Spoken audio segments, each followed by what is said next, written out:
Más allá del Cover Up.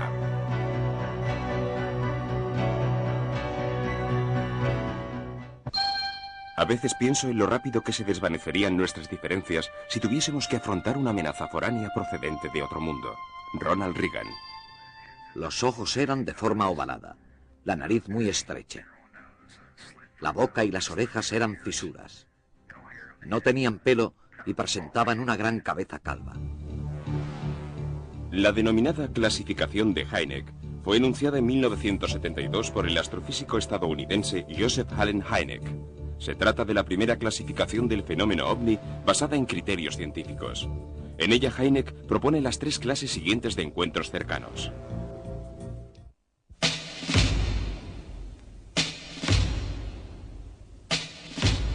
Encuentros cercanos del primer tipo, en los cuales el ovni es observado por los testigos a una distancia mínima de 150 metros sin que se produzcan otros efectos. Encuentros cercanos del segundo tipo, en los cuales la observación se acompaña de efectos físicos relevantes en el entorno, las personas o los animales. Encuentros cercanos del tercer tipo, en los cuales se observan entidades animadas de vida en las proximidades del ovni. Encuentros cercanos del cuarto tipo. Esta definición, que no fue propuesta por Hynek, corresponde a los casos de secuestro, a abducciones. Tras los avistamientos de ovnis señalados en Estados Unidos en los últimos 50 años, parece lógico preguntarse por qué no habrán ido nunca a la Casa Blanca. En realidad han ido. El 26 de julio de 1952 la aviación intentó interceptar una docena de ovnis que volaban sobre la Casa Blanca. Al día siguiente la conferencia de prensa fue el mayor acontecimiento desde la Segunda Guerra Mundial. Hubo declaraciones muy diversas. Los recientes avistamientos no guardan relación alguna con proyectos secretos de ninguna de las bases experimentales de Estados Unidos. Con todos mis respetos por la Fuerza Aérea, algunos aparatos son de origen foráneo. Pertenezco a la Organización para la Investigación de la Inteligencia Biológica del Departamento de la Marina. Conozco los programas de nuestros aviones y misiles teledirigidos y puedo declarar sin la menor reserva que la Marina no tiene aviones ni misiles en forma de naves espaciales en ninguno de sus programas. Los primeros artículos sobre ovnis causaron tanto alboroto que la Fuerza Aérea creó una unidad de investigación denominada Proyecto Blue Book. Tenemos con nosotros a 2 coroneles retirados que participaron activamente en aquellas investigaciones. Robert Friend, que fue director del Proyecto Blue Book durante 5 años, y William Coleman, que fue portavoz del Pentágono para la Fuerza Aérea. ¿La Fuerza Aérea ya se había ocupado del fenómeno de los ovnis antes del episodio de la Casa Blanca? Durante la Segunda Guerra Mundial, nuestros pilotos habían visto lo que llamábamos gremlins o Foo Fighters, esferas de fuego que parecían volar al lado de nuestros aviones. Temíamos que fueran armas extranjeras fabricadas para amenazar nuestra seguridad nacional. ¿La Fuerza Aérea intentó alguna vez capturar un ovni? Sí, en 1948 un piloto, Thomas Mantell, se estrelló mientras perseguía un ovni. Este incidente apareció publicado en los periódicos de todo el mundo. Se le dio tanta importancia al incidente porque se pensaba que los ovnis eran de origen extraterrestre. Así es, pero había otros que rechazaban la hipótesis sobre la base de pruebas insuficientes. Hasta el nombre del proyecto fue modificado de Sign a Grach, para eludir la negativa asociación de ideas que el nombre sugería. Cuando iniciamos el trabajo, empezamos a tener problemas. Se cuestionaba la forma en que desarrollábamos nuestras investigaciones sobre los ovnis. Estábamos constantemente bajo el control del Congreso de Estados Unidos. Teníamos que informar sobre el modo en que desarrollábamos el proyecto. Al final no nos llevamos una sorpresa cuando en 1969 se tomó la decisión de disolver el proyecto Blue Book. De los más de 12.000 avistamientos estudiados y analizados por el Blue Book, solo 701 no pudieron ser explicados, y de estos alrededor de un centenar nos parecieron verdaderamente alarmantes. ¿Por qué? Porque respondían a los 2 criterios según los cuales un fenómeno se define como alarmante: rareza notable y alta credibilidad. Esto sucede cuando unos testigos dignos de confianza, como por ejemplo los pilotos militares, ven algo que nunca habían visto antes. ¿El nivel de tecnología de aquellos objetos podía ser una amenaza para nuestra seguridad? No, pero estábamos perplejos porque estos ovnis parecían capaces de realizar maniobras aéreas que nosotros no podíamos igualar, y sus características podían representar una amenaza para nuestra seguridad nacional. ¿Qué ha pasado con el proyecto Blue Book? Está cerrado. Fue suspendido en 1969 y no volverá a ponerse en marcha. Gracias por su intervención. Y ahora, a propósito del Blue Book, oigamos el testimonio de un científico que trabaja para el gobierno y que ha querido permanecer en el anonimato, por lo que hemos distorsionado su voz y su rostro. Pero su credibilidad queda garantizada por el equipo de investigación de Bill Moore y James Chandler. El científico tiene un nombre en clave, Cóndor. El proyecto Blue Book era solo un programa de bajo nivel, a través del cual la Fuerza Aérea recogía toda la información posible sobre los avistamientos. El personal era mínimo: un funcionario, un alto oficial de la Marina, un secretario y un científico. Los informes más interesantes y explosivos del Blue Book eran sustraídos con frecuencia por topos que trabajaban dentro de la organización. Los informes eran retirados de los ficheros y nunca volvían a aparecer. En cuanto al trabajo del Blue Book, el proyecto estaba orientado a demostrar por todos los medios posibles la escasa credibilidad de los testimonios. Indudablemente, no querían que hubiese cosas inexplicadas. El propósito del Blue Book era minimizar el efecto de los informes y tratar de explicar lo máximo posible. Lógicamente, las cosas funcionaron. Funcionaron en el sentido de que el proyecto Blue Book fue abandonado, lo cual puso fin a la participación de las fuerzas aeronavales y de las fuerzas aeroespaciales y a la información pública al respecto. Naturalmente, el trabajo continuó a través de operaciones secretas. Cuando el Blue Book se cerró, el gobierno había asumido oficialmente la idea de que los ovnis no existían. La población lo aceptó como un hecho, pero las cosas no estaban tan claras.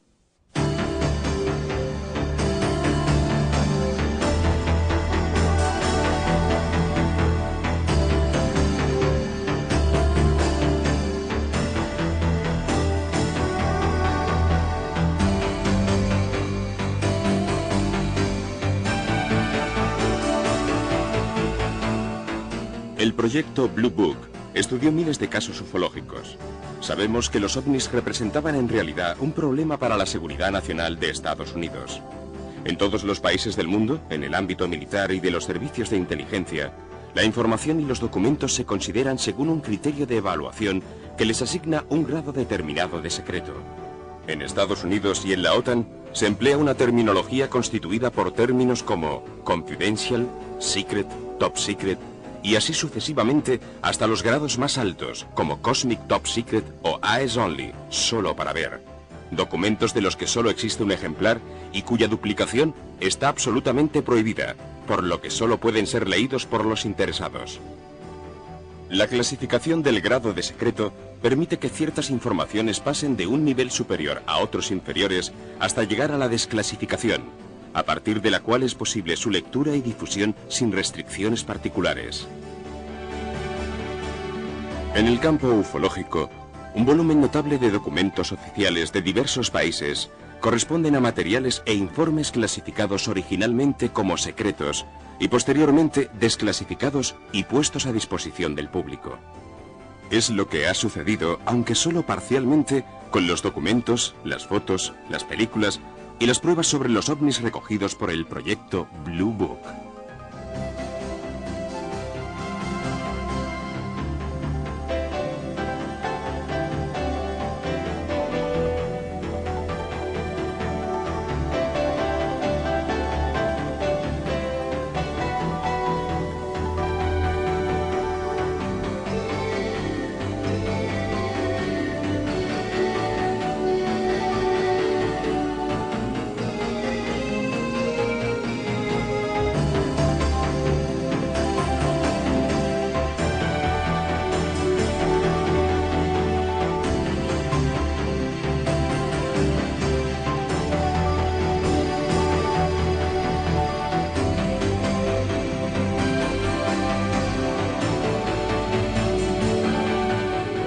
Conozco bien su misión.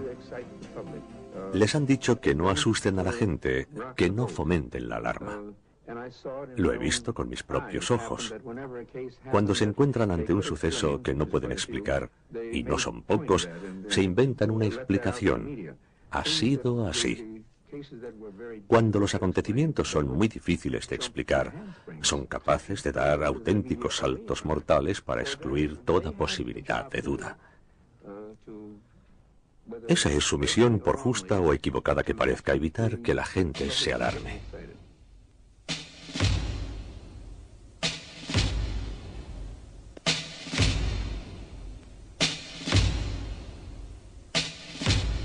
Una de las historias más interesantes para la ufología comenzó en julio de 1947 en Nuevo México. Tenemos con nosotros a Bill Moore, investigador del fenómeno de Roswell, y al físico nuclear Stanton Friedman. Ambos han realizado largas investigaciones sobre este caso. Bill, ¿cuántas personas estuvieron implicadas en el caso?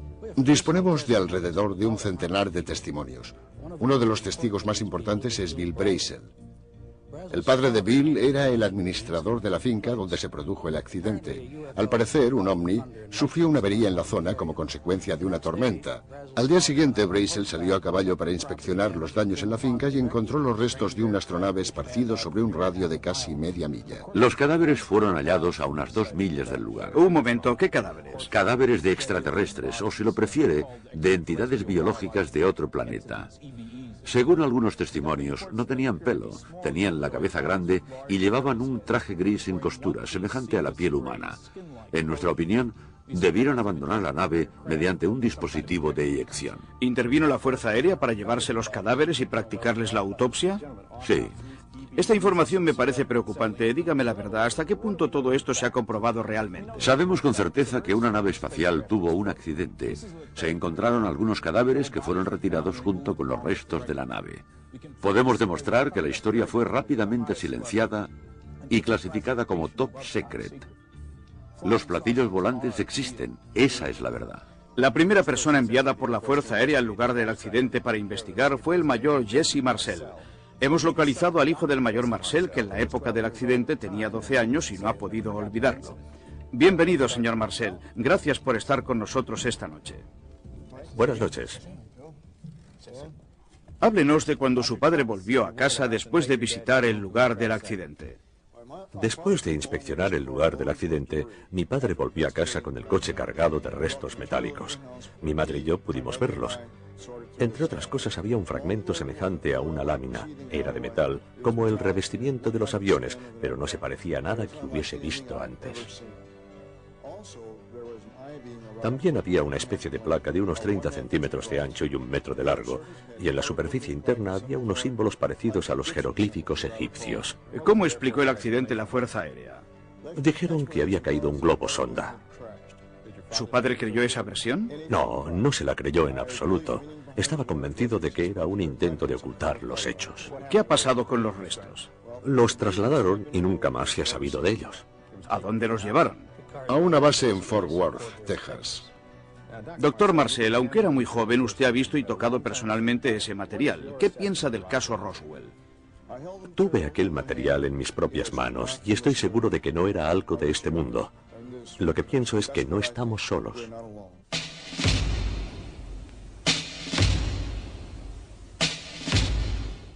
Hemos hablado con Bill Moore. Dentro de un momento hablaremos también con James Chandler, productor y director televisivo.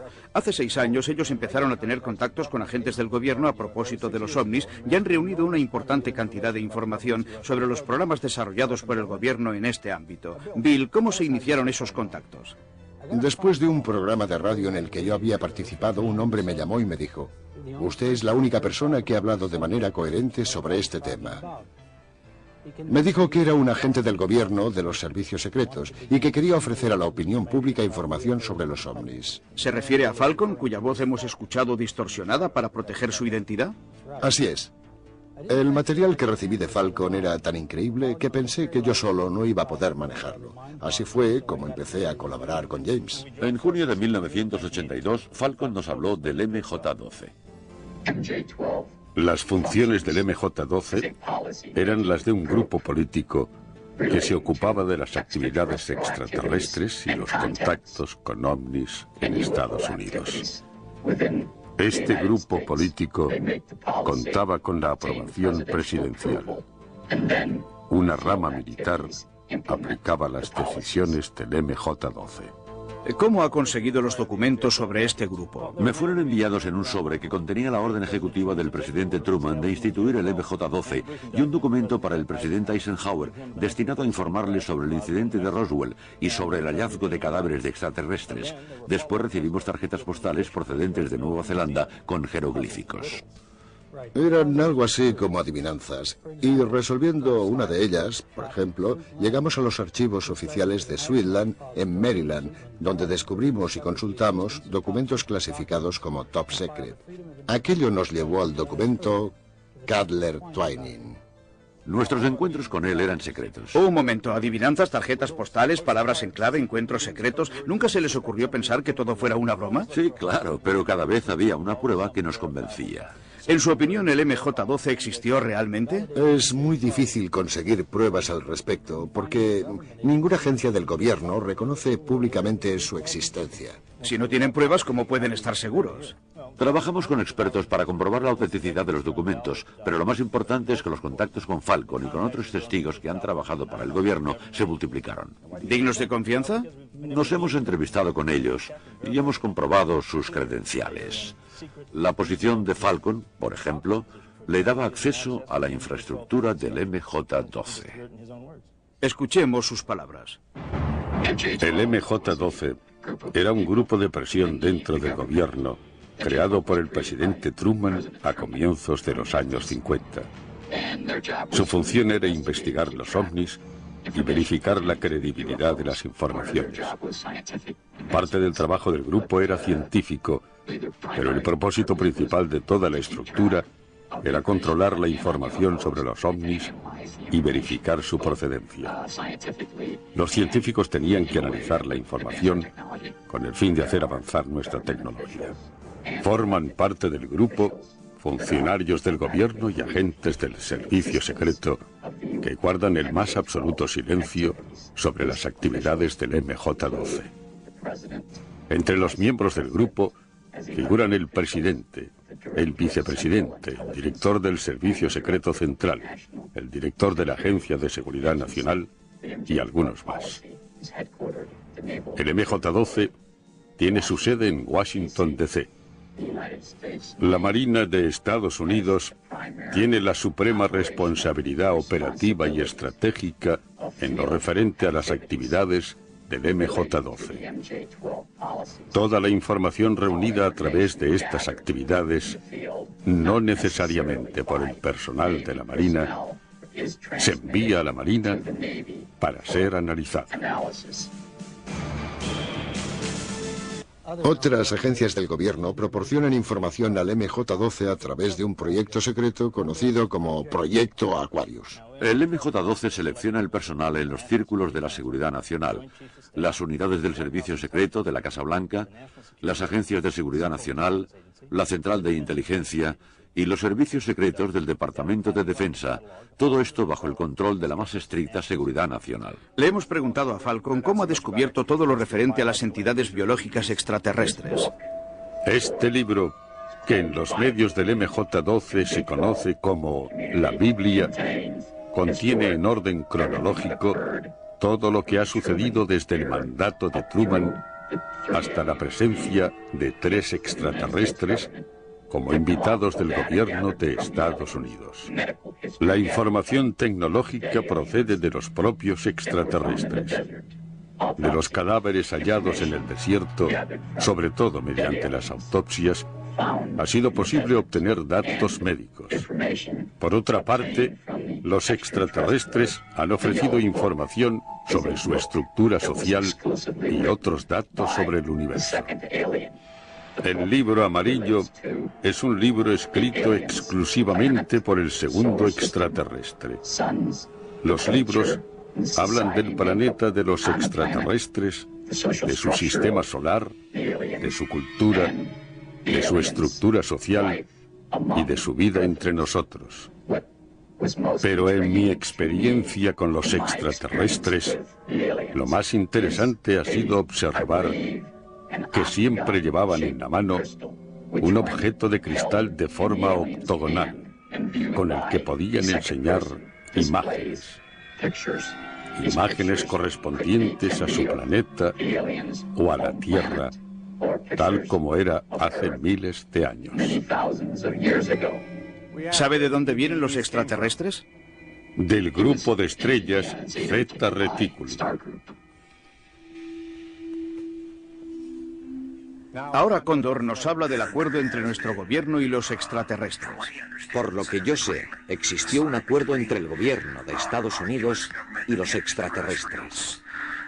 Las bases del acuerdo eran esencialmente las siguientes.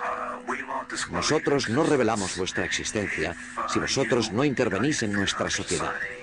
Y os damos permiso para operar en una zona determinada de Estados Unidos. Esta zona se encuentra en Nevada y se conoce con el nombre de Área 51 o también Dreamland. Los extraterrestres tienen totalmente bajo su control esta base situada en el estado de Nevada. Por lo que he podido saber, 3 extraterrestres, todos de la misma especie, llevan viviendo en Estados Unidos desde 1948 o 49 hasta el presente. El primer extraterrestre fue capturado en el desierto de Nuevo México después de que su nave sufriera un accidente. Este extraterrestre, llamado Iva, fue retenido como prisionero por el gobierno durante 3 años. Gracias a él, obtuvimos mucha información sobre la raza, la cultura y las naves espaciales de los visitantes. El segundo extraterrestre formaba parte de un programa de intercambio y el mismo año llegó un tercero que formaba parte del mismo programa de intercambio. Creo que este último todavía está aquí, huésped del gobierno de Estados Unidos desde 1982. ¿Cómo son los visitantes? Quiero decir, el típico extraterrestre. Son criaturas de 1 metro o 1,25 m de estatura. Tienen los ojos grandes. Se parecen a los de un insecto y tienen párpados internos, probablemente porque sus días son muy luminosos, 3 veces más luminosos que los nuestros. Tienen 2 fisuras, una para la nariz y otra para la boca. Sabemos que no tienen dientes, sino solamente unas encías muy duras. Sus órganos internos son muy simples. Tienen un órgano que cumple las funciones de nuestro corazón y nuestros pulmones. También su sistema digestivo es muy simple. La estructura de la piel es muy especial. Tienen la piel muy elástica y dura. Sus órganos son muy sencillos. En cambio, su cerebro es mucho más complejo que el nuestro. Tienen muchas más circunvoluciones. Mientras que nuestros ojos están controlados por la parte posterior del cerebro, los suyos están bajo el control de la parte frontal. Su oído es mucho mejor que el nuestro, casi mejor que el de los perros, aunque tienen las orejas muy pequeñas. Sus órganos sexuales son a la vez masculinos y femeninos. Tienen una especie de vejiga para eliminar los líquidos y otro órgano cuya función los científicos no han podido establecer con certeza. Tal vez les sirva para eliminar los desechos salinos. Tienen manos y pies más bien pequeños y carecen de dedo índice. Viven entre 350 y 400 años de tiempo terrestre. He podido saber que los extraterrestres tienen un coeficiente intelectual de más de 200. Tienen una religión, pero se trata de una religión universal. Creen en el universo como en un ser supremo. A los extraterrestres les gusta la música, todo tipo de música, pero sobre todo la música tibetana antigua. Yo personalmente creo que esta información debería difundirse a la población. Solo una pequeña parte de la información que hemos obtenido de los extraterrestres debería protegerse y mantenerse en secreto. Cuando era productor ejecutivo de los informativos en una estación de la CBS en Los Ángeles en 1983, me entrevisté con un agente de los servicios secretos del gobierno conocido como Falcon. También estaban presentes Jamie y Bill.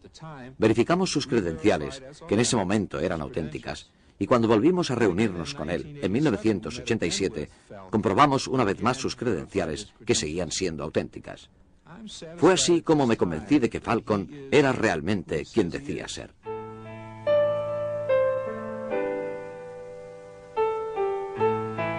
Estaba durmiendo y me desperté. Había algo. Querían que yo saliese.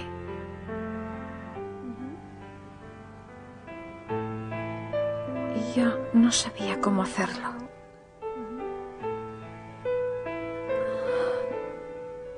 Porque estaba en la ventana. Pero de pronto empecé a moverme y atravesé la ventana.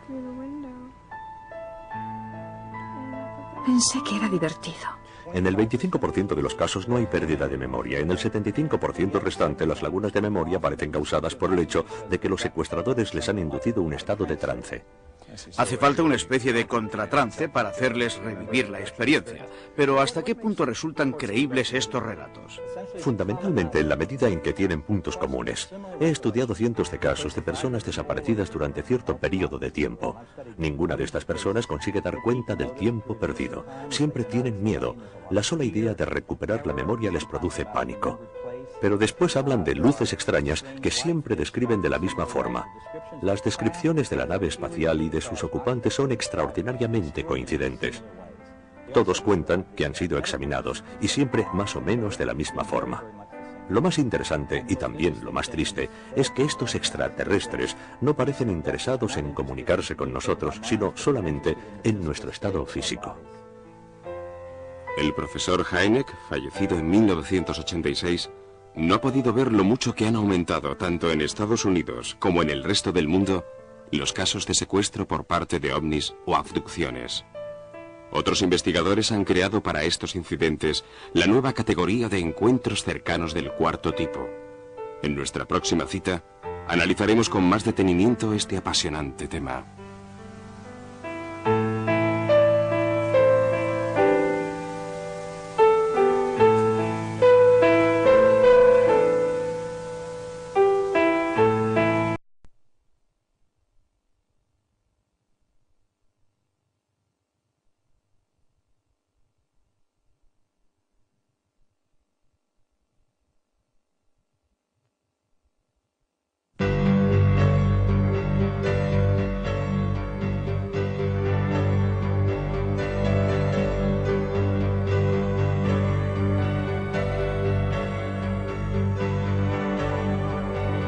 OVNIs, más allá del cover-up.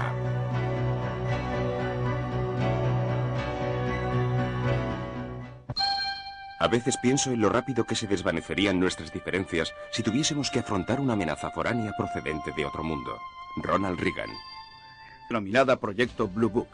Tenemos con nosotros a dos coroneles retirados que participaron activamente en aquellas investigaciones. Robert Friend, que fue director del Proyecto Blue Book durante 5 años, y William Coleman, que fue portavoz del Pentágono para la Fuerza Aérea. ¿La Fuerza Aérea ya se había ocupado del fenómeno de los ovnis antes del episodio de la Casa Blanca? Durante la Segunda Guerra Mundial, nuestros pilotos habían visto lo que llamábamos gremlins o Foo Fighters, esferas de fuego que parecían volar al lado de nuestros aviones. Temíamos que fueran armas extranjeras fabricadas para amenazar nuestra seguridad nacional. ¿La Fuerza Aérea intentó alguna vez capturar un ovni? Sí, en 1948 un piloto, Thomas Mantell, se estrelló mientras perseguía un ovni. Este incidente apareció publicado en los periódicos de todo el mundo. Encuentros cercanos del segundo tipo, en los cuales la observación se acompaña de efectos físicos relevantes en el entorno, las personas o los animales. Encuentros cercanos del tercer tipo, en los cuales se observan entidades animadas de vida en las proximidades del ovni. Encuentros cercanos del cuarto tipo. Esta definición, que no fue propuesta por Hynek, corresponde a los casos de secuestro, a abducciones.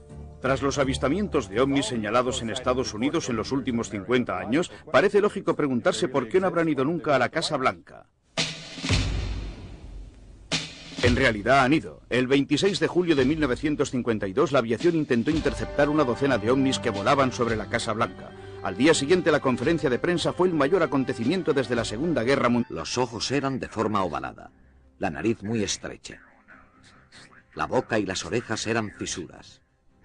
No tenían pelo y presentaban una gran cabeza calva.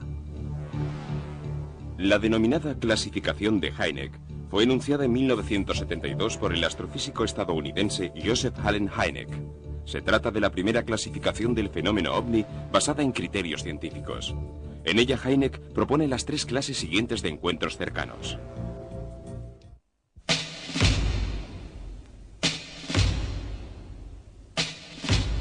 Encuentros cercanos del primer tipo, en los cuales el ovni es observado por los testigos a una distancia mínima de 150 metros sin que se produzcan otros efectos. Hubo declaraciones muy diversas. Los recientes avistamientos no guardan relación alguna con proyectos secretos de ninguna de las bases experimentales de Estados Unidos.